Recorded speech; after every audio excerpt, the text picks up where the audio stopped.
The danger of sexual assault on U.S. college campuses, it's well known, but there's a new federal study out and it's showing an alarming new trend. College game day means more rapes. The National Bureau of Economic Research, their report found that, quote, significant and robust evidence that football game days increase reports of rape victimization among 17 to 24-year-old women by 28%.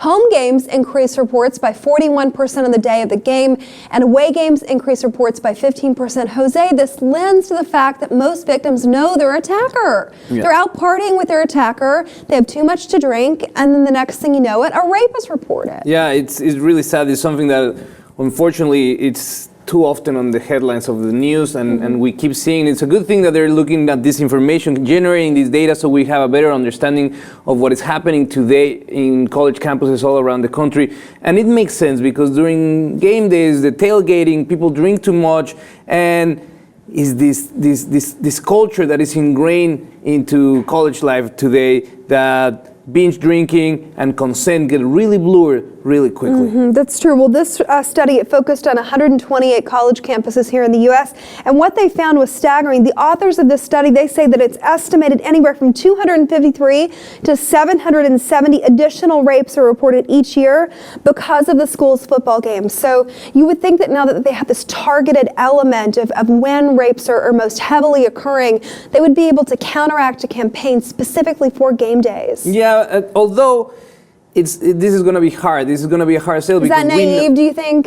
I don't think it's naive. I think it's the right thing to do. I'm completely with you that with this information, the data that is throwing, it's evidently there's an evident need for us to put forward programs of prevention during these game days. But at the same time, college football is such an integral part of college life that I see that it's going to be difficult to convince these colleges from tying their very lucrative football programs to anything negative. That's right. So based on an estimated social cost of these annual football programs, this study took into account the rape aspect of what this cost as well.